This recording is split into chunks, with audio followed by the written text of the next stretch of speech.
markaliyo isku soo noqod wanaagsan. Waxaa sameynaynaa maanta malawax nafaqaysan aad u qurux badan oo jilicsan, casho ku noqon karo, quraacna ku noqon karo. Halkaas waxaa noogu jiro koob iyo barbure, waxaan ku darsanaynaa taxaas oo ukun, laba xabo ukun waxaan ku soo darsanaynaa oo kale dad ilaahay ku idmaayo sokor, xiro sokor ku darsanaynaa. Kabacdina waxaan ku darsanaynaa galaas caano oo qandac aan ku qasanaynaa. saas soo qasanaynaa insha Allah sidoo nagu soo baxo qurux badan oo arki doonaa. La socod wanaagsan hadana qasid yaa bilaabena insha Allah. soo qasanay cajiinkeeni saas qurux badan oo nagu soo baxay. Marka insha Allah doonayna dadkana kaasa xabadaas qurux badan ka soo baxday.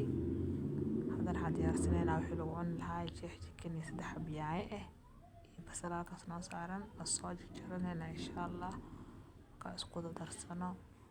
Waxaan hadda chicken-kiya soo diyaarsanay waxaan ku darsanaynaa bahaaraadka chicken-ka loogu talagalay.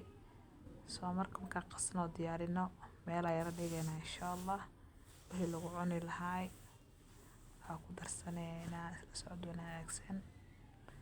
Hadda kana digsiga dab soo saarnay saliida ku shubnay basal ku darsanay yaa aad chicken-ka ku darsanaynaa walaaqanaynaa markuu noo guduto chicken-ka oo noo qurux badnaado noo shiilmo waxa soo dhaho aan ka baxsanaynaa chicken-ka ka bixinaynaa.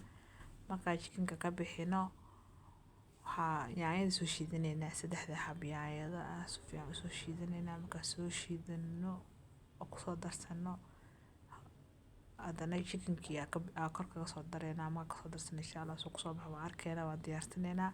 Quraac fudud ka dhigi kartaa ama casho fudud hadba sida jeceshahay waxa ugu talagalnaa hal qof wuxuu cuni lahaa waaye soo marka insha Allah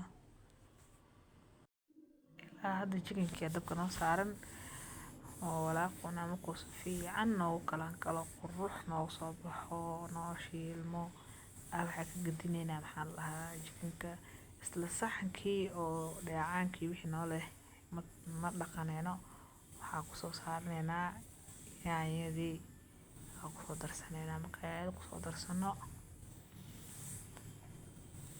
hadana chicken-ka ku soo celinaynaa. Marka chicken-ka ku soo celino isku soo walaaqno waa arkayna hadana sida qurux badan oo noogu soo baxo.